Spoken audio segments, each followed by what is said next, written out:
Le 7 novembre 2023 avait lieu la 3e table ronde organisée par YAM Le Club au siège de Beaux-Arts Magazine en partenariat avec Eunomart. La thématique, la lutte contre le blanchiment d'argent appliqué au marché de l'art, obligations de vigilance et solutions d'accompagnement. Un sujet crucial et d'actualité à l'heure où le marché de l'art français frise les 5 milliards d'euros, un record, sur la 4e place du podium mondial et également d'autant plus actuel depuis la transposition en 2020 dans le droit français de la 5e directive européenne contre le blanchiment d'argent et le financement du terrorisme. Quelles sont ces obligations légales de vigilance et de déclaration pour les professionnels du marché de l'art dont les activités sont désormais dans l'œil du contrôleur des douanes? Pour rappel, cela concerne environ 6 000 antiquaires et brocanteurs, 3 000 galeries et un peu plus de 400 maisons de vente. Au regard de la tradition de discrétion de ce secteur et du volume des ventes de biens culturels, les interrogations s'accroissent, notamment au regard de l'applicabilité en pratique au quotidien de cette loi. Quels obstacles rencontrent les professionnels? Comment y remédier? Et existe-t-il aujourd'hui des solutions efficientes capables d'accompagner et de protéger les professionnels dans leur démarche de conformité? Cette table ronde visait à analyser la situation actuelle d'un point de vue légal et économique à travers l'expertise de 4 professionnels. Étaient présents Solène Clément, avocate, associée contributrice chez Eunomart, spécialiste des questions de lutte contre le blanchiment d'argent, autrice du livre « État des lieux et perspectives de la lutte contre le blanchiment de capitaux et le financement du terrorisme » publié chez Dalloz en 2021, fondatrice de l'Observatoire de la lutte anti-blanchiment et contre le financement du terrorisme. Le responsable de la mission supervision de lutte contre le blanchiment des capitaux et le financement du terrorisme aux douanes était également présent. Christophe Yoko, marchand d'art et trésorier du Syndicat national des antiquaires et président du Printemps asiatique qui rassemble chaque année des marchands français et internationaux. Et enfin, Vincent Pestel-Debord, commissaire-priseur et secrétaire adjoint du CIMEV, le Syndicat national des maisons de vente volontaires. Bienvenue à tous, merci beaucoup d'être ici, merci Céline de nous accueillir ici, merci aussi donc à Beaux-Arts et compagnie, donc je suis un peu de la maison parce que je suis journaliste au quotidien de l'art notamment, voilà donc je suis ravie aussi d'être là pour cette raison. Alors cette table ronde, c'est la 3e qu'on organise, enfin que le club organise. On avait eu une première table ronde sur les thématiques des outils de communication dans les métiers du marché de l'art. La 2e abordait les sujets de due diligence et provenance sur les œuvres d'art. C'était à Drouot et donc disons que cette thématique-là, la 3e qu'on aborde aujourd'hui, c'est un peu aussi en continuité de cette table ronde qu'on avait donc réalisée sur la provenance. Et on l'a intitulée « La lutte contre le blanchiment d'argent appliqué au marché de l'art, obligations de vigilance et solutions d'accompagnement ». Tout un vaste sujet. On va essayer en tout cas dans l'heure voilà, d'en tracer les grandes lignes. Et puis évidemment, après la conférence, il y aura un temps de questions-réponses et vous pourrez aussi réagir.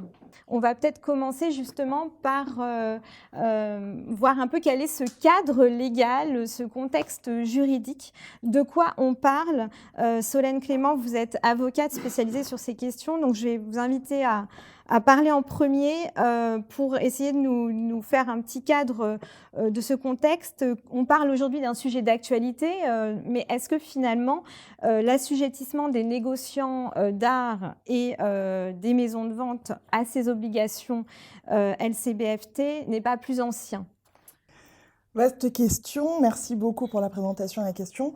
Alors, il faut déjà voir que la réglementation de lutte contre le blanchiment d'argent et le financement du terrorisme, la LCBFT, tout ça, ça a commencé il y a une trentaine d'années. C'était fin des années 80 avec l'objectif pour les États de se dire que pour lutter contre le trafic des stupéfiants, il fallait empêcher finalement les narcotrafiquants d'utiliser et de vivre la belle vie avec leur argent et que donc il fallait aussi les attaquer sur le volet financier. Et donc, en fait, le GAFI, qui est l'organe international qui formule les recommandations que les États ensuite récupèrent et mettent en œuvre chez eux. Il a formulé 40 recommandations, et donc ces 40 recommandations, elles ont déjà plus de 30 ans. Donc le GAFI, c'est la tutelle internationale, c'est ça pour ces questions. Voilà, on peut exactement... Ça signifie groupement... Groupement d'action financière. Okay. Ça a été... ça s'est lancé en marge d'une réunion de G7 à l'époque, sous l'impulsion de la France principalement et des États-Unis. Et d'ailleurs, le secrétariat est à Paris, voilà, non loin d'ici, dans les locaux de l'OCDE. Bref, donc tout ça, ça a commencé il y a plus de 30 ans. Et avec ces 40 recommandations, en réalité, l'Union européenne, elle les a récupérées et elle en a fait des directives pour essayer de leur donner une application plus ou moins uniforme sur le territoire de l'Union. Et donc, il y a une première directive de l'UE sur le sujet en 91, et on retrouve, à la manière un peu d'une archéologue, une première trace d'assujettissement des marchands d'art dès 2001, via l'Union européenne. Mais à l'époque, ça n'a pas eu de transposition en droit français. Et surtout, derrière, la structuration contrôle-sanction, elle n'était pas du tout là. Il va falloir attendre beaucoup plus longtemps. Donc, on a quelque chose qui était planté, on va dire en terre depuis très longtemps, mais qui n'a été cultivé que très récemment. Donc, ça peut donner cette impression des fois de nouveauté. Et en tout cas, je ne vais pas empiéter sur mon voisin, l'intervention de mon voisin, mais l'assujettissement en droit français, il a fallu attendre. En 2009, on s'est dit qu'il fallait mettre en œuvre une commission nationale des sanctions, et qui en fait n'a rendu sa première décision qu'en 2014. Donc tout ça prend énormément de temps. Les grandes obligations, très rapidement, c'est deux choses. C'est de dire en fait aux marchands, et pas que les marchands, puisque il y a une vingtaine de secteurs assujettis, notamment les avocats, les banques, les notaires. Enfin, on est tous assujettis à la même réglementation. Il y a deux grandes obligations. La première, c'est la vigilance. C'est de dire aux marchands, quand vous faites affaire, vous devez obtenir des informations sur votre client. Ce sont ces informations qui vont vous permettre de détecter tout ce qui est opération atypique. Et en cas d'opération atypique ou de soupçon, la deuxième obligation, c'est celle d'en informer Tracfin, qui est la cellule de renseignement financier.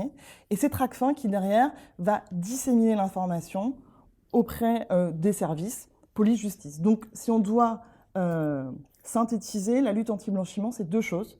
L'obligation de vigilance en amont et l'obligation de déclaration du soupçon en aval, quand il y a un soupçon. Alors, aux douanes, j'imagine que vous êtes d'accord avec ça. Mais alors, nous, on s'intéresse plus spécifiquement aux métiers du marché de l'art, donc aux antiquaires, aux galeristes et aux maisons de vente. Du coup, les douanes, depuis quand, finalement, elles s'intéressent à ces métiers-là? Est-ce que c'est plutôt récent? Donc, Solène, Clément parlait évidemment des autres professions, des avocats, des banques, des organismes financiers. Bon, c'est assez connu là-dessus. C'est vrai que sur le marché de l'art...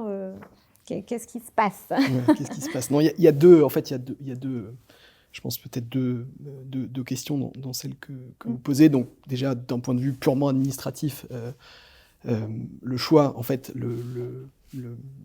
en complément de ce que disait Maître Clément, le respect des obligations qui sont données aux professions qui sont soumises, il est assuré par une autorité de supervision.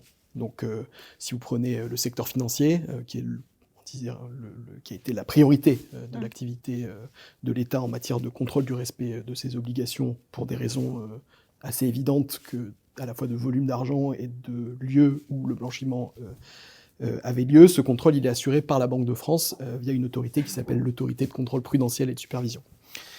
Et ensuite, progressivement, et c'est peut-être ça aussi qui donne un sentiment de nouveauté, c'est que l'État a complété ce dispositif en nommant petit à petit, pour tous les secteurs qui étaient soumis à ces obligations, des autorités de supervision.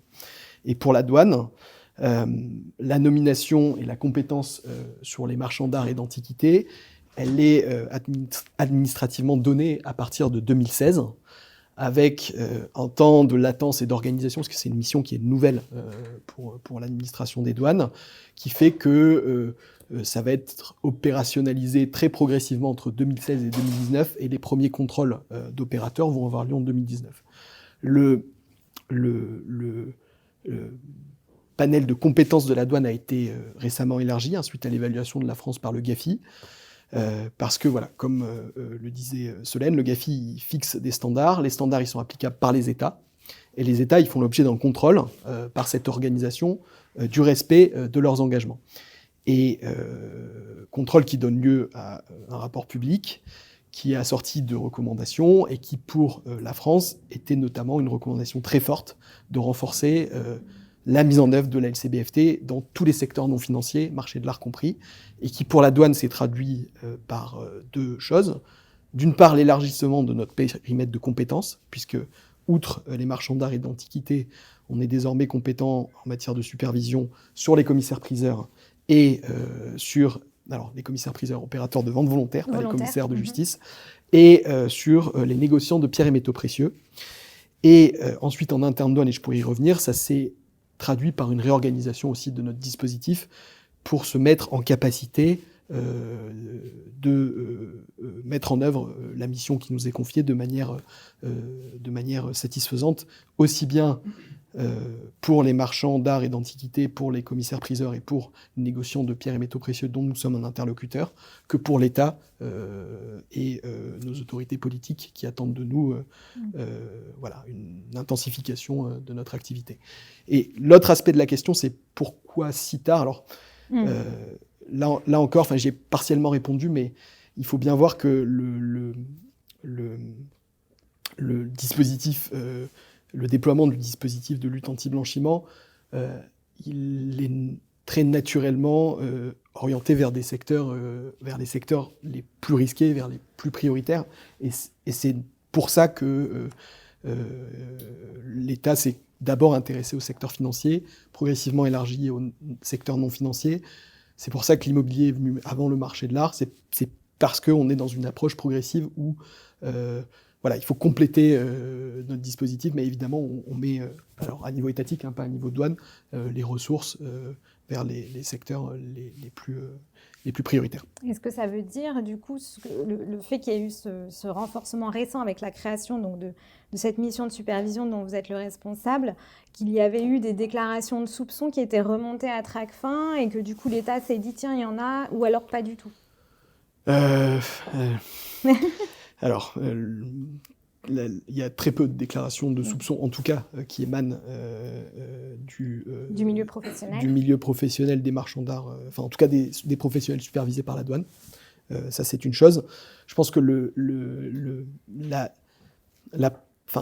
la grosse impulsion, en tout cas à niveau politique, c'est l'évaluation de la France par le GAFI et le fait qu'il y a un constat international sur le fait que,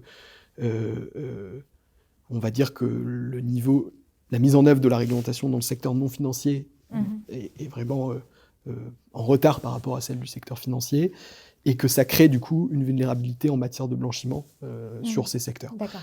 Et ensuite, vous avez évalué des risques. Voilà, aussi, et du coup, ensuite, l'étape suivante, c'est de conduire un travail d'analyse des risques, alors à niveau national et à niveau sectoriel, pour pouvoir dimensionner le dispositif en fonction des risques qui ont été analysés. Et aussi parce que la France, Paris, est aussi au centre en Europe du marché de l'art et que peut-être ces dernières années, on voit aussi plus de... Alors c'est évident... Est-ce que ça, c'est un facteur Oui, on considère ça comme un facteur de vulnérabilité, alors que, objectivement... c'est positif aussi. C'est très positif, c'est ce que j'allais dire, c'est très positif. Et nous, on se félicite que Paris soit la 4e place du marché de l'art, que le volume d'affaires qui a été réalisé à Paris l'an dernier est encore augmenté.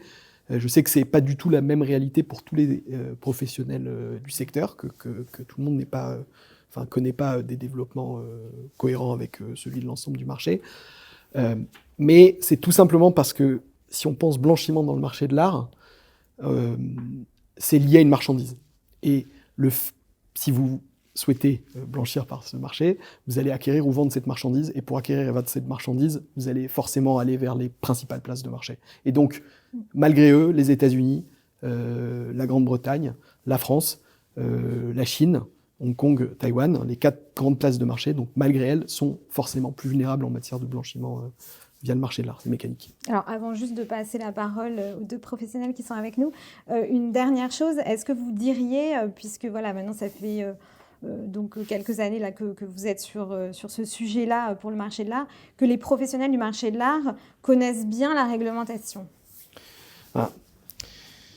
Je ne vais pas faire de réponse de Normand. Mais non, je pense que il y a un gros travail à faire. Voilà, il y a effectivement il y a un gros travail à faire qui rentre, et je pourrais ensuite expliciter nous quel est notre rôle en tant qu'autorité de supervision. Mais si on prend un seul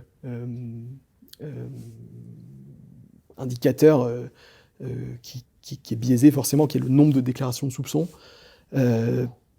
voilà, on est sur les marchands d'art et d'antiquités, c'est 4 l'an dernier, 14 l'année précédente. Les commissaires-priseurs, on est sur une 60aine, par rapport à un volume d'affaires de 5 milliards d'euros, donc il y a une dissonance.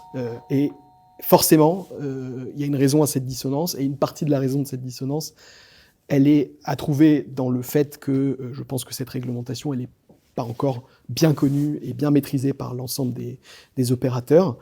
Il y a donc un aspect connaissance de cette réglementation sur lequel on doit agir, mais il y a également un aspect applicabilité de cette réglementation dans un métier spécifique, dans 2 métiers spécifiques d'ailleurs, qui sont la vente aux enchères et qui sont la vente d'art et d'antiquité, qui est très différente de la manière dont c'est fait dans le secteur financier, et sur lesquels il y a un certain nombre d'éclaircissements qui sont à apporter aux professionnels, et je pense qu'ils pourront en parler oui, bah beaucoup mieux. Justement, on va leur demander d'une part, est-ce que justement vous êtes tous les deux membres aussi de syndicats professionnels, donc c'est effectivement une réglementation dont vous parlez à vos membres et entre vous. Comment déjà vous avez reçu cette nouvelle réglementation, cette nouvelle supervision par les douanes de cette réglementation, justement? Peut-être Christophe Yoko, pour commencer. Bon, je dirais, ça a été un processus qui c'est vrai, a été assez long, en fait, depuis la mise en place de cette loi.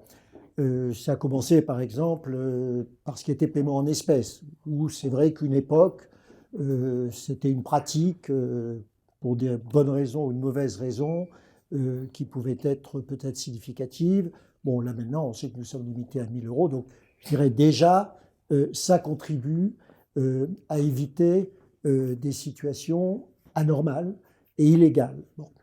Mais maintenant, on est dans un processus complètement différent, qui est, en tant que SNA, Syndicat national des antiquaires, bon, notre poids, c'est pas de remettre en cause le principe de cette loi, hein. Donc notre souci aujourd'hui, on a beaucoup investi dans ce domaine. Ça a commencé avec un dialogue avec les douanes, avec vous, que nous avons apprécié.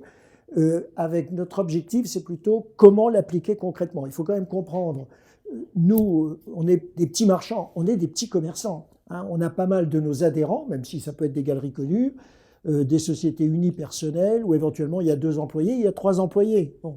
Donc déjà, on n'a absolument pas les moyens d'une banque qui déjà nous contrôle, hein, régulièrement.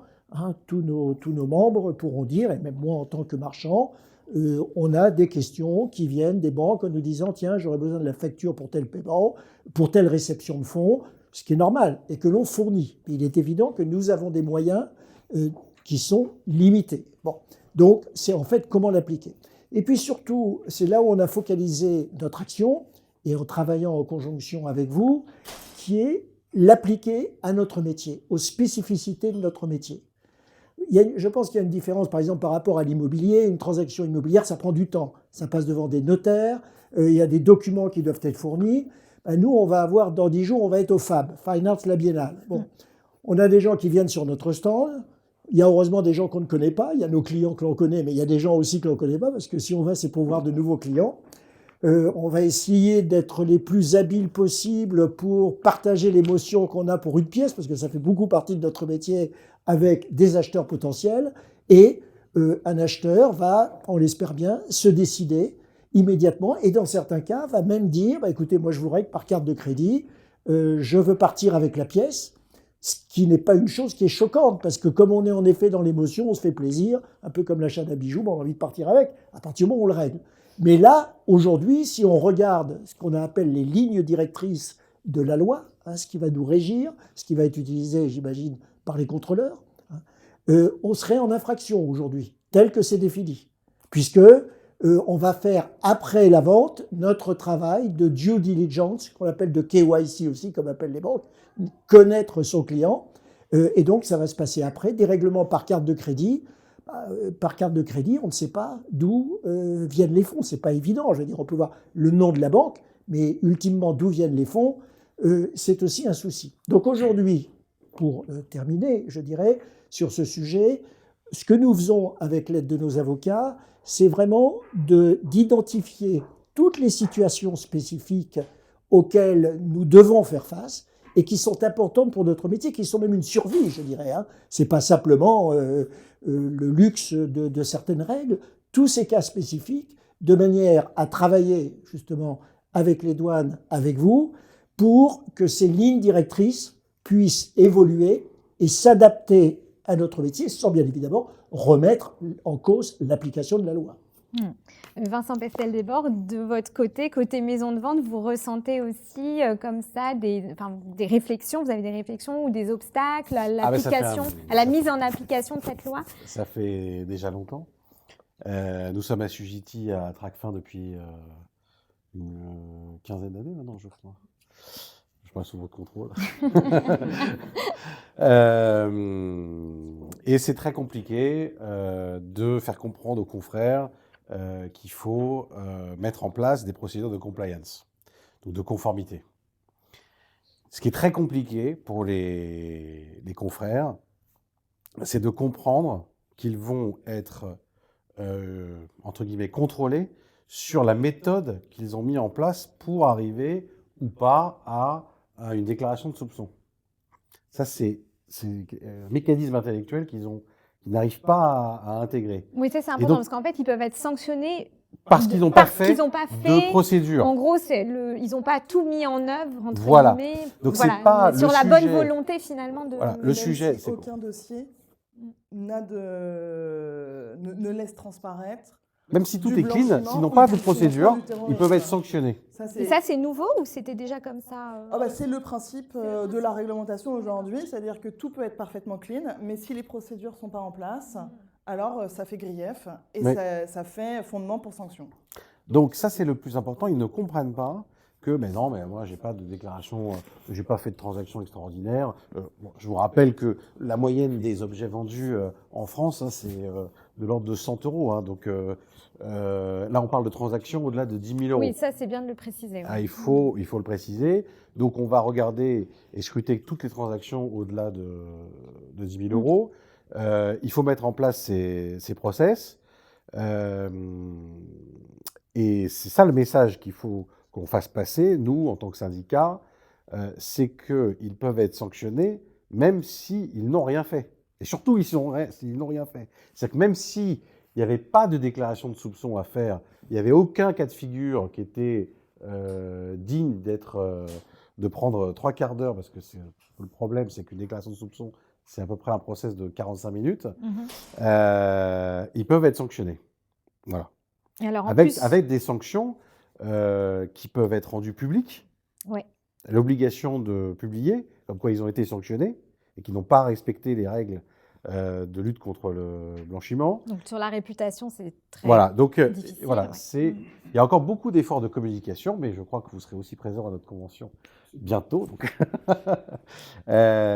voilà. Ce qui est compliqué, c'est de faire passer ce message. Ça, c'est la première chose. La deuxième chose, c'est que, évidemment, il y a une disparité dans les structures. Comme vous le disiez tout à l'heure, nous ne sommes pas des banques. Il y a des maisons de vente où il y a 2 ou 3 personnes, et il y a des maisons de vente anglo-saxonnes où il y a 160 personnes. Donc, c'est la même loi qui s'applique, c'est la même règle qui s'applique. Voilà. Nous sommes réunis ce soir autour de Nomar, qui est une société commerciale qui propose un service. J'ai ce service à l'étude. Ça permet, c'est un service en ligne, un logiciel qui permet de faire une procédure de vérification sans vous poser de questions, vous répondez aux questions. Et il y a tout un tunnel pour arriver à une échelle de couleurs entre vert jusqu'à rouge, qui veut dire si vous êtes rouge, peut-être qu'il faut faire une déclaration de soupçon. Voilà. Donc il y a des outils aujourd'hui qui permettent d'automatiser un peu cette réflexion. Moi, je les recommande. Hein. Bon, je crois que c'est le seul encore aujourd'hui. Hein, pour le moment, voilà. Vous pouvez faire ça aussi, hein, mais il faut mettre en place cela. Au moins, la procédure, elle est claire, nette. Si vous n'avez pas ce genre d'outil, il faut le faire vous-même. Donc, c'est beaucoup plus long peut-être à mettre en place. Toute une procédure de compliance systématique à mettre en place from scratch, comme on dit, enfin de zéro, c'est peut-être compliqué pour des petites structures. Donc voilà, il y a encore beaucoup d'efforts Bien sûr, on ne remet pas en cause la loi. Il faut que tout le monde s'y attelle. Mais pour que tout le monde le fasse, il y a encore beaucoup d'efforts de communication et de mise en place de systèmes automatiques en fait, dans les études. Alors, Violette Taquet, qui est fondatrice de Nomar, va nous parler tout à l'heure plus précisément de sa solution. Mais juste avant, j'avais une question justement sur le fonctionnement d'une maison de vente. Il y a tellement de lots qui passent aux enchères. Ce n'est pas tout à fait les mêmes difficultés qu'un marchand. Enfin, est-ce que du coup, ça me paraît un peu dingue pour vous. Si je n'avais que des lots au-dessus de 10 000 euros, je serais ravi. Voilà, c'est ça. Je vous le souhaite. Mais... Alors, moi, par exemple, j'ai une petite maison de vente. Voilà, on vend à peu près, on passe en vente à peu près 10 000 objets par an. Peut-être 10% qui dépassent 10 000 euros, peut-être même moins. Donc voilà, ça fait quand même 1000. Ça fait quand même 1000. Eh oui. Oui. Ouais. 1000 tunnels, 1000 procédures à faire, à suivre. Ensuite, quand on a fait cette procédure de compliance, on arrive au bout. Bon, imaginons qu'il faille faire une déclaration de soupçon. Eh ben, la procédure de déclaration de soupçon, c'est 40, 50 minutes encore pour une personne. La personne habilité, enfin, je ne sais plus comment ça s'appelle, le référent TracFin à l'étude, qui n'est autre que moi-même. Donc, c'est moi qui dois faire la déclaration de soupçon. Nous en avons déjà parlé. Je crois que la procédure est la même pour une banque ou pour nous. Donc, peut-être que ça peut être un peu modéré, même si la marge de manœuvre n'est pas énorme, mais ça peut peut-être un peu simplifier pour vous comme pour nous. Pour que ce soit moins lourd et moins long. Voilà. Alors ça, c'est effectivement toutes ces réflexions-là, j'imagine, qui vous remontent aux douanes et que vous êtes en train d'examiner pour prendre en compte ces difficultés aussi, que ce soit sur les foires pour un marchand, que ce soit sur le nombre d'objets pour un commissaire-priseur. Donc, parce que voilà, c'est aussi un champ nouveau pour vous.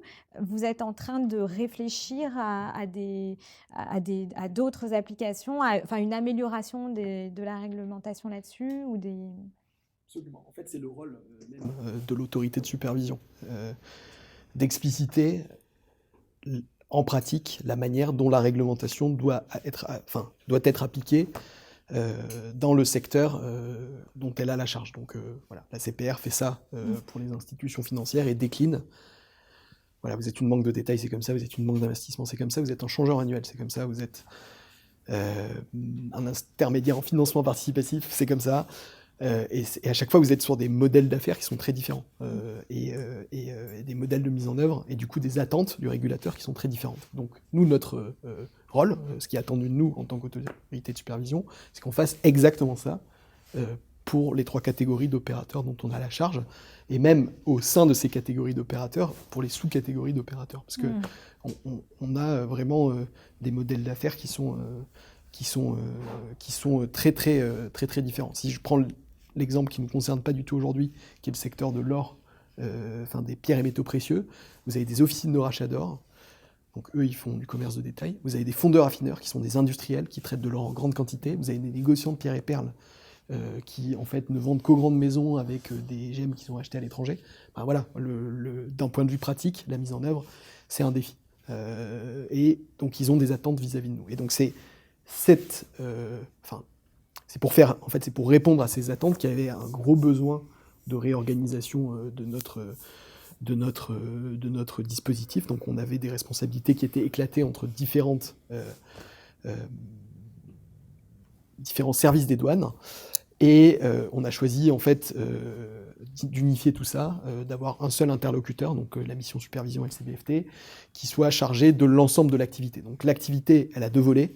Elle a un volet contrôle sur lequel on pourra revenir, mais elle a avant tout peut-être un grand volet accompagnement des opérateurs où, dans le cadre de cette mission d'accompagnant, j'allais dire, c'est des questions qui nous remontent, mais c'est aussi, c'est ce qu'on recherche en développant les relations avec l'ensemble des organisations représentatives des professionnels. On recherche justement à identifier ces problèmes pratiques pour pouvoir expliciter la manière dont on s'attend et dont on se satisfera de la manière dont ils sont résolus. Et on pense que le seul moyen d'arriver à une position équilibrée qui permette à un marchand de vendre dans un salon et d'accomplir à la fois ses obligations, c'est via une consultation et des échanges et un travail en commun avec les opérateurs. Voilà. Donc c'est en cours finalement. C'est en cours. C'est pas encore. Et pourtant, apparemment, les contrôles ont déjà commencé, alors que ces questions-là sont encore en cours d'élaboration. Effectivement, mais il faut commencer quelque part dans la mise en œuvre de la réglementation anti-blanchiment. Tout n'est pas complexe. Et il y a un certain nombre de grands blocs sur lesquels il faut se lancer. Oui. Évidemment, on tient compte des conversations et des échanges qu'on a et de la maturité de la relation de travail et de ce qu'on a pu communiquer au secteur en matière de mise en œuvre dans nos contrôles. Et je pense que la Commission nationale des sanctions en tient compte également. Pour l'instant, c'est vrai que la priorité qu'on a identifiée, alors, outre de répondre sur les questions pratiques, c'était de mettre à disposition la réglementation d'une manière qui soit peut-être plus digeste qu'elle ne peut paraître au Code monétaire et financier. La première fois où je l'ai lu, moi, j'ai cherché les gens qui l'avaient écrit pour pouvoir m'en débarrasser. Et malheureusement, je les ai trouvés. Alors, si même vous comprenez pas les autres vont avoir beaucoup de mal. Mais ce que je veux dire là, c'est pas pour se moquer de la réglementation. Le droit, c'est une matière à part entière. Maîtriser le droit, c'est une formation universitaire, c'est une formation intellectuelle. Et qui n'est pas forcément la formation qu'ont les professionnels qui sont supervisés par la douane. Et c'est là où c'est très différent du secteur financier. Secteur financier, ils ont, certaines grandes maisons, ils ont probablement ça, ils ont un département juridique avec des gens qui sont des personnes qui viennent du monde juridique et qui sont capables de faire cette lecture et de savoir ce que ça veut dire en pratique. Donc, en pratique. En tout cas, de comprendre la réglementation, et en pratique, c'est la deuxième étape. Donc, pour comprendre la réglementation, ce qu'on a fait, c'est de faire un premier travail de vulgarisation, où du code monétaire et financier, on a explicité et essayé de mettre ça en langue un peu plus de tous les jours, quelles sont les obligations, et pouvoir faire tout le process intellectuel de ce que c'est la LCBFT sous un document qui est disponible sur notre site internet. Là aussi, on a mis en place une page dédiée avec toutes les ressources nécessaires aux opérateurs en matière de mise en œuvre de la réglementation. Et outre la diffusion donc, de ce mémo sur la réglementation, on a aussi lancé une grande campagne d'auto-évaluation qui était une première, où en fait on a invité les professionnels du secteur à répondre à un questionnaire, qui était censé être très court, qui était peut-être un peu plus long parce qu'il fallait consolider un certain nombre de données comptables, mais qui permettait d'une part aux professionnels de répondre à un certain nombre de questions qui sont en fait des points de passage de la réglementation, et qui sont des points de passage en cas de contrôle, pour qu'ils puissent ensuite, en regardant un questionnaire de réponse type, se dire clairement, les concepts, je ne les maîtrise pas ou je les maîtrise. Mon dispositif, il n'est pas formalisé, il est formalisé. Enfin, qu'il sache un peu où est-ce qu'il en est et quelles sont les prochaines étapes pour lui, que ce soit pédagogique. Et pour la douane, c'est aussi très important. Les réponses au questionnaire sont très importantes parce que ça va nous permettre d'apporter une réponse plus objective à la question que vous m'avez posée tout à l'heure, à savoir quel est le niveau de conformité des opérateurs. Et ça nous permet aussi, et c'est essentiel, de mieux comprendre ces marchés. Voilà. Parce que pour dimensionner justement notre réponse et notre accompagnement, il faut qu'on comprenne mieux ces marchés.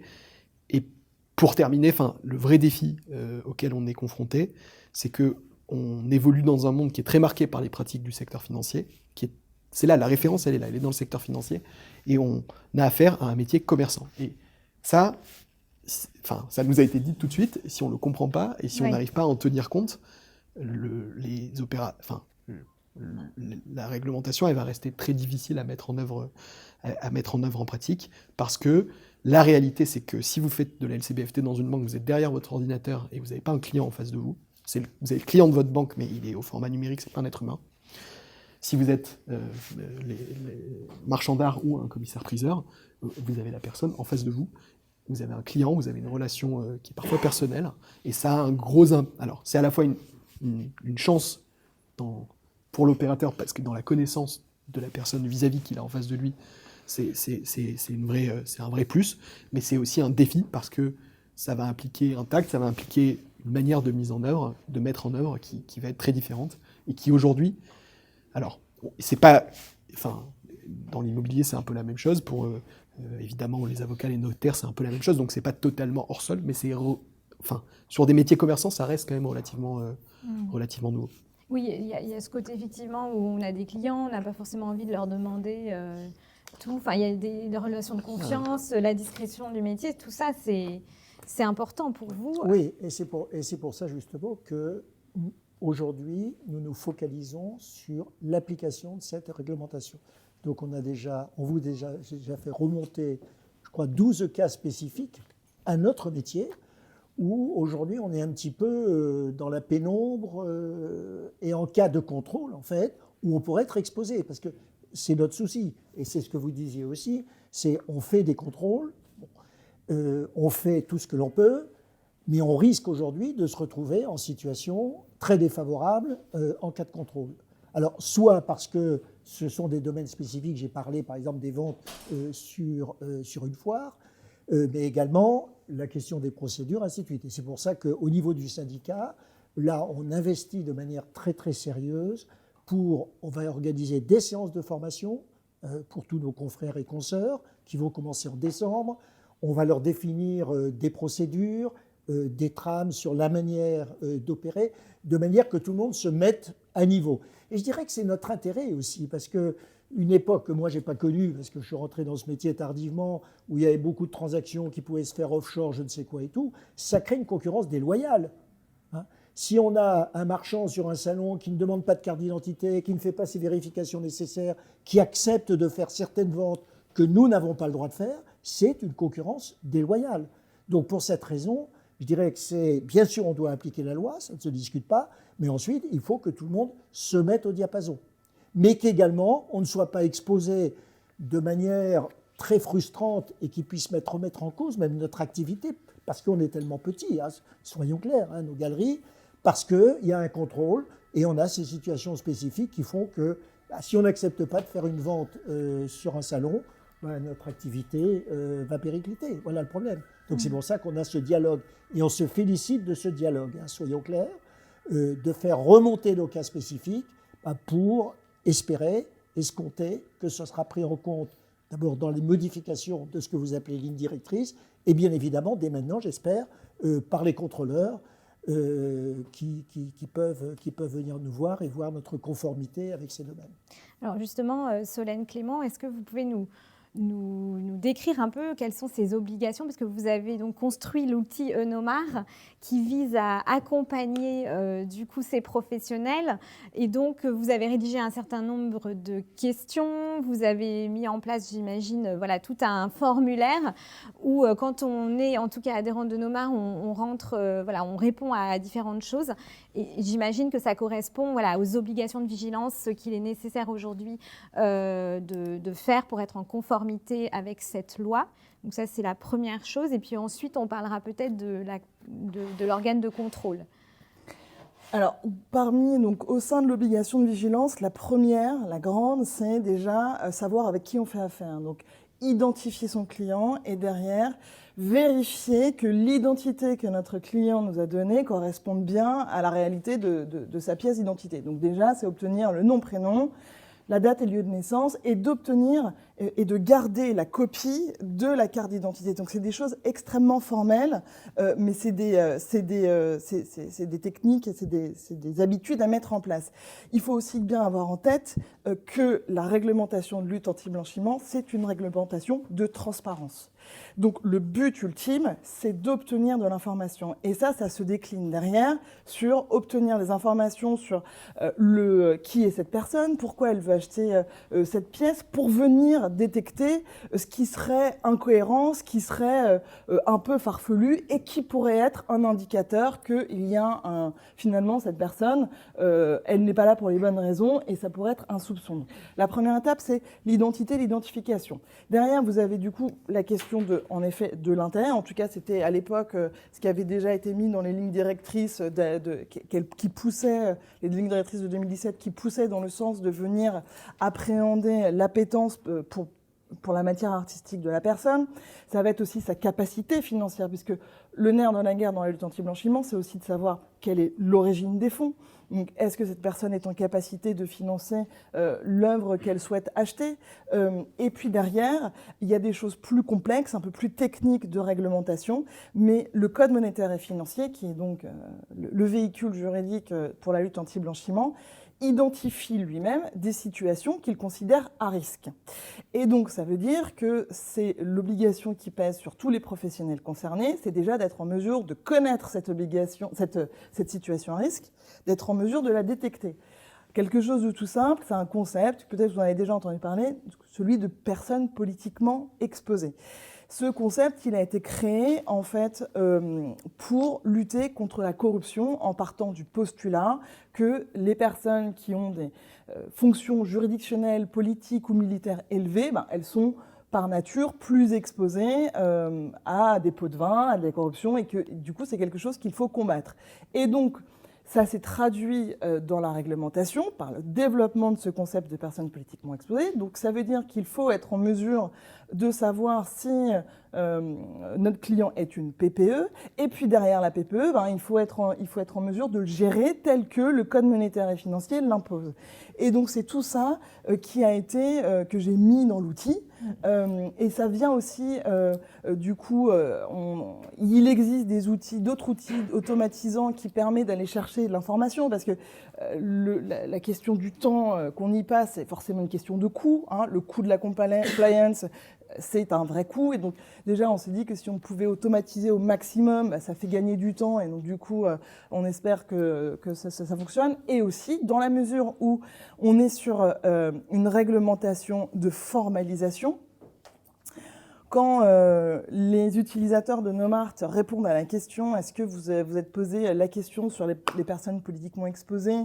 et qu'elle répond « Oui », en cas de contrôle, elle peut du coup dire aux douanes « Vous voyez, je me suis bien posé la question et j'ai bien mis en œuvre les procédures en interne pour être en mesure de détecter cette PPE. » Donc, en fait, c'est ces situations à risque. Et là, je vous en donnais une situation à risque, mais ce serait trop simple s'il y en avait qu'une. Le Code monétaire et financier en considère plusieurs. Et donc, c'est tout ça que j'ai mis dans l'outil, avec toujours mon prisme. Je me suis à chaque fois, en permanence, projetée dans la tête d'un inspecteur des douanes, en me disant comment l'inspecteur... Eh oui. Quel est l'élément que le douanier va vouloir voir en cas de contrôle? Quel est l'élément qui va emporter sa conviction sur le fait que le marchand a correctement mis en œuvre son obligation de vigilance? Et donc, voilà, Nomart, ce n'est pas une police d'assurance, mais c'est je me suis vue régulièrement un peu comme un guide de haute montagne. Et donc, en fait, on fait la randonnée ensemble, mais je vous montre le chemin. C'est ça l'idée de l'outil. Et donc, c'est comme ça en tout cas que je l'ai conçu. Et bien évidemment, c'est une révolution. Je veux dire, la lutte anti-blanchiment, c'est une révolution juridique, c'est une révolution sociétale, ça change totalement la manière de faire commerce. C'est fini le temps où on peut faire commerce sur le feeling, sur l'instinct et compagnie. C'est fini. Alors, mais c'est un vrai sujet. on peut en parler. Moi, je pense qu'il faut d'ailleurs en parler. Je pense que en tant que professionnel, on doit s'en saisir, mais aussi et surtout en tant que citoyen. C'est vraiment des sujets qui nous concernent tous. Les déclarations de soupçons, 160 000 déclarations de soupçons envoyées à Tracfin en 2022. Peut-être que parmi vous, il y en a qui ont le privilège de faire partie d'une déclaration de soupçon sans même le savoir. Et aujourd'hui, voilà, ça fait partie de ces choses où, on peut, en tout cas, on devrait se poser cette question. Cette réglementation, comme je dis souvent, je l'aime autant que je la déteste sur ce qu'elle inclut comme changement. Mais en tout cas, ce qui est sûr et certain, c'est qu'elle est là et qu'elle est là pour durer, pour toujours. Et que donc, je crois qu'il faut s'en saisir intellectuellement de manière très précise pour pouvoir pointer les endroits d'amélioration, parce qu'il y en a nécessairement. Et on le dit depuis le début, le fait que ce soit fait pour les grosses banques et qu'en fait, on a juste rajouté des alinéas à l'article L561-2 pour élargir et qu'on s'est dit débrouillez-vous. C'est un sujet. Mais à côté de ça, puisqu'on est tous d'accord pour se dire qu'elle est quand même un peu mal ficelée selon les secteurs, ça laisse aussi de la liberté, en fait. Ça laisse la place au dialogue qui est en train de se faire.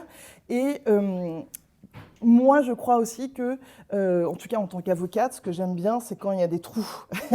Parce que je peux m'y engouffrer et je peux proposer juridiquement une solution qui soit dans l'esprit de la loi. Parce que c'est surtout ça, la lutte anti-blanchiment, c'est de se dire, collectivement, on est là pour de gré ou de force, d'ailleurs plutôt de force, mais bon gré mal gré, on est là pour donner de l'information à Tracfin, pour mettre les services de l'État en position, en capacité d'investiguer et de lutter plus efficacement contre le blanchiment d'argent et le financement du terrorisme, qui est aussi quand même un gros sujet pour le marché de l'art. Et c'est aussi pour ça que l'assujettissement de 2016, il fait suite aussi au développement de l'État islamique et surtout au démantèlement et au fait que ça soit passé par le marché noir. À l'époque, la Commission européenne avait dit noir sur blanc et elle avait écrit que ça n'était pas les professionnels qui étaient concernés, mais nonobstant cela, on sait qu'il y a un nombre d'œuvres d'art qui ont été pillées et dont la vente a servi à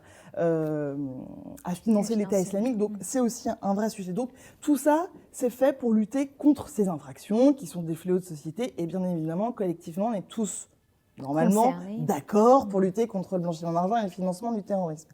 Mais ça veut dire qu'on est dans une démarche de transparence et la confiance qu'on peut avoir dans des relations interpersonnelles, je les ai en tant qu'avocate, elle est obligée d'être formalisée. Et que finalement aussi, moi ce que j'aime bien dire, c'est de dire, vous avez l'instinct. En tant que professionnel, on a l'instinct sur une vente, est-ce qu'elle va se faire? Est-ce que ce client, on le sent? Est-ce qu'il va nous la faire à l'envers? Est-ce qu'il va nous faire mettre une petite pastille rouge, jamais nous payer? Et en fait, la lutte anti-blanchiment, c'est aussi venir formaliser les instincts pour venir dire, le sujet, c'est pas que ce sont les professionnels qui sont les délinquants, c'est de se dire que peut-être, potentiellement, parmi la masse de clients, il y en a quelques-uns qui vont vouloir utiliser les professionnels pour commettre leurs infractions. Et du coup, cette vigilance, c'est le nouveau monde dans lequel on est. Et ça fait également l'une des dernières difficultés, c'est aussi que c'est une d'inspiration très fortement anglo-saxonne, et ce qui n'est pas forcément aisé pour nous, civilistes, de tradition juridique civiliste, c'est tout un autre monde. Je veux dire, faire une cartographie des risques, faire une approche par les risques, on se dit mais pourquoi? À quel moment je dois formaliser tout ça? Mais c'est la première étape.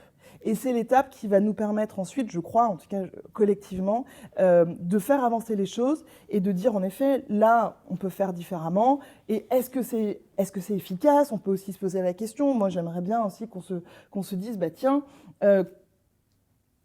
mettons-nous d'accord sur des critères qui nous permettraient d'évaluer l'efficacité de tout cela pour essayer de voir. Voilà, il y a beaucoup de choses à faire, à réfléchir, à penser, et il faut s'en saisir. Et maintenant. Donc, en tout cas, Eunomar, donc c'est un premier outil innovant, le seul au monde, pour le marché de l'art.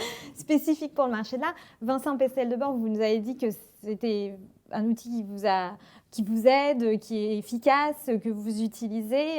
Donc vous avez, vous êtes adhérent.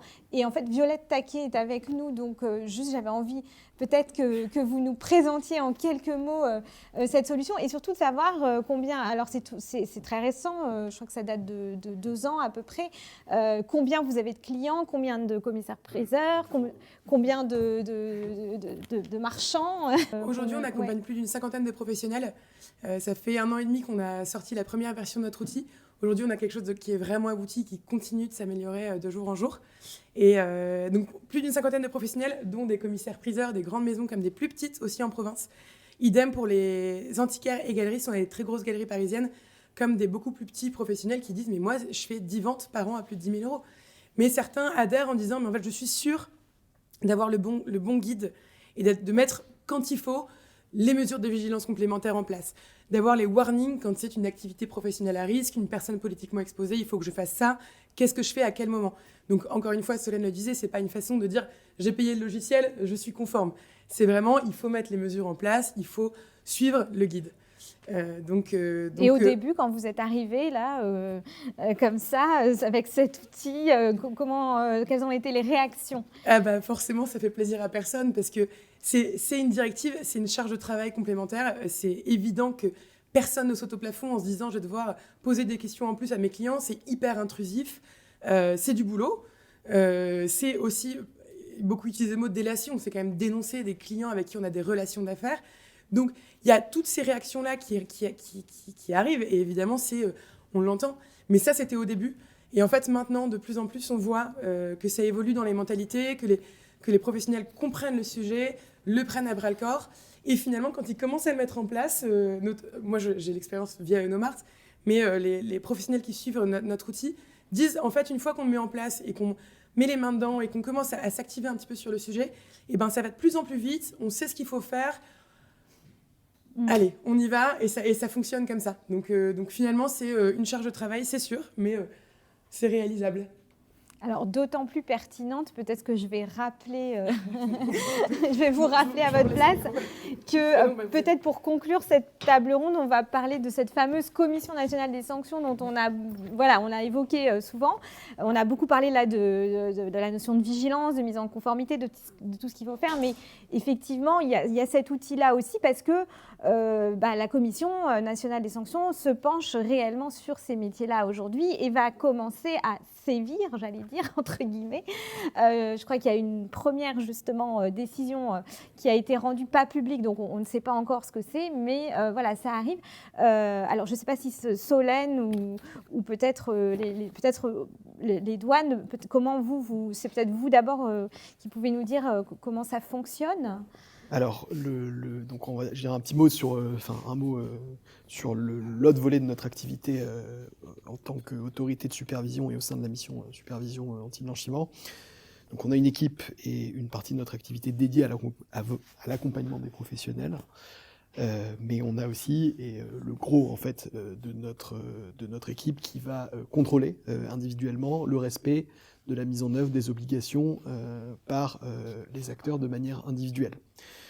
Donc, ce contrôle, il prend forme d'une visite d'une équipe des douanes qui vient dans les locaux professionnels, donc qui vous demande un certain nombre de documents à l'avance, qui vient dans les locaux professionnels et qui va vous poser un certain nombre de questions sur la manière dont vous vous êtes organisé pour respecter vos obligations. Donc, il y a un échange. Il y a la consultation des documents, toute la formalisation dont parlait Solène Clément, c'est des choses sur lesquelles on va se pencher, on va comprendre comment l'opérateur fonctionne, on va tenir compte évidemment de sa taille, de son secteur d'activité, du type de clientèle qu'elle a, du nombre d'opérations à plus de 10 000 € qu'il fait par an, du fait qu'il évolue dans une partie du marché de l'art qui a été identifiée comme plus ou moins risquée. Tout ça est pris en compte par l'équipe qui met en œuvre le contrôle. Ensuite, ils vont contrôler sur un certain nombre d'opérations que vous avez réalisées, que vous avez bien respecté les obligations qui vous incombent. Donc, ils vont Mais ce sont des contrôles aléatoires C'est des contrôles. Alors non, c'est pas des contrôles aléatoires. C'est le maître mot de la LCBFT, que vous agissiez au niveau de l'État, ou que vous agissiez au niveau de l'autorité de supervision, ou que vous agissiez vous en tant que professionnel individuel, c'est l'approche par les risques. Vous devez connaître vos risques pour pouvoir mettre vos ressources sur la partie la plus risquée de votre activité. Donc là, on va vous demander, une des premières questions que la douane va vous poser, c'est quelle est votre classification des risques. Quels risques vous avez identifiés en lien avec votre activité, pourquoi, et comment vous gérez ces risques au quotidien. Donc nous, dans notre activité de contrôle, naturellement, on va orienter nos contrôles vers les opérateurs qu'on considère présenter un profil de risque plus élevé. Et quand je dis profil de risque plus élevé, ça ne veut pas dire qu'on considère le professionnel contrôlé comme un fraudeur. On n'est pas, dans la mission supervision, on n'est pas dans une logique de lutte contre la fraude. On est dans une logique de vérification que des opérateurs qui, par la nature de leurs activités, sont plus exposés que d'autres à des risques de blanchiment, que ces opérateurs, que nous on considère plus exposés à des risques de blanchiment, ils sont bien organisés et outillés pour y faire face. C'est vraiment ça la logique de la réglementation. Et donc, une fois fait le grand tour d'horizon, on contrôle donc individuellement le respect des obligations. Donc on va nous-mêmes se poser des questions. Donc dans votre fichier client, est-ce qu'on identifie des personnes politiquement exposées ? Est-ce que vous les avez identifiées en tant qu'opérateur ? Si ce n'est pas le cas et que nous on les identifie, ça fait potentiellement un premier manquement. Et si vous les avez identifiées, est-ce que vous avez bien mis en œuvre les obligations qui sont prévues par le Code monétaire et financier ? Si oui, sinon. Et au terme de ce contrôle, il y a un rapport qui est rédigé. Et sur la base de ce rapport, la douane a 3 options. Globalement, si tout ça est satisfaisant et qu'on a affaire à un opérateur conforme, rien ne se passe. On vous le dit quand même pour que vous n'ayez pas peur des suites. Que vous ne soyez pas dans l'attente, en fait. Je pense que c'est important aussi de dire que la période du contrôle est terminée.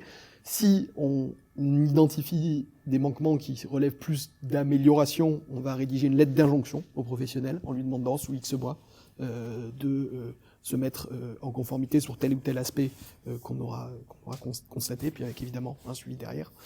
Et par contre, s'il y a des manquements qui sont considérés comme importants, on va transmettre le rapport de contrôle à la Commission nationale des sanctions. Donc, la jurisprudence de la Cour européenne de justice a demandé que pour la LCBFT, comme il s'agit d'une matière qui touche à des infractions pénales, il y ait des garanties en matière procédurale qui soient renforcées. Donc c'est pas l'autorité de contrôle qui donne la sanction. Elle transfère à une autorité qui, sur la base du rapport, va instruire. Okay. Et ça va instruire à charge et à décharge. Le professionnel passe devant la Commission nationale des sanctions. Bon, voilà, je sors vraiment de mon périmètre, parce que mon périmètre, c'est la transmission du rapport de contrôle à la Commission nationale des sanctions. Compris, et la Commission nationale des sanctions, ensuite, elle est souveraine, indépendante, pour décider s'il y a matière à sanction, sur quel motif et quelle doit être cette sanction, sachant que le panel, il va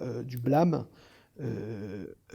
à l'interdiction d'exercer, qui peut être assorti d'une amende qui peut aller jusqu'à 5 millions d'euros, qui est dimensionnée...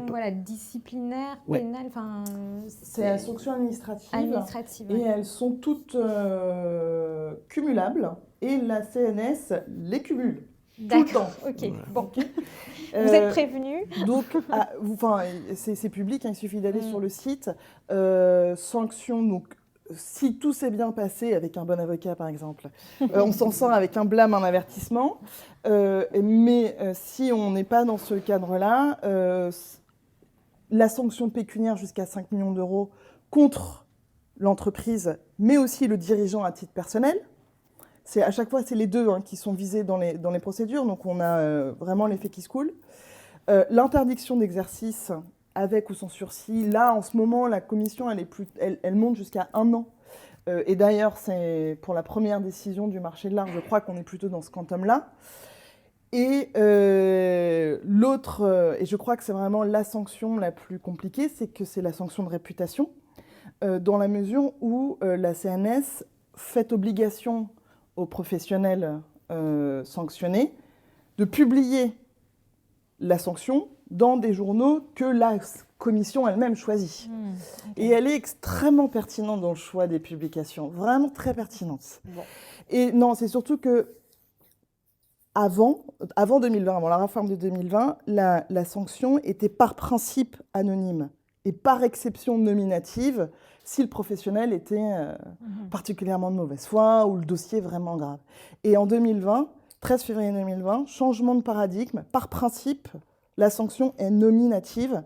Et par exception, donc il faut aller plaider le pourquoi du comment, on trouve que ce serait vraiment disproportionné comme sanction. Et a priori, dans la première sanction du marché de l'art, on est sur une publication dans 4 journaux différents D'accord. qui va sortir. Donc vous allez en entendre C'est parler. une sanction qui fera jurisprudence, entre guillemets, ou... Nécessairement, Ouais. c'est la première.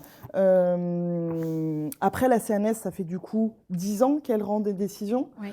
Sur le marché, sur les agents immobiliers, sur les sociétés de domiciliation. Donc ça y est, elle est rodée. Hein. Au tout début, c'était 3 audiences par an. Maintenant, elle tient audience toutes les semaines le mercredi. D'accord. Ok. Donc c'est à Bercy, il n'y en a qu'une. Donc que vous soyez professionnel dans les dom-com à Paris ou dans le sud de la France, de toute façon, il va falloir venir à Bercy.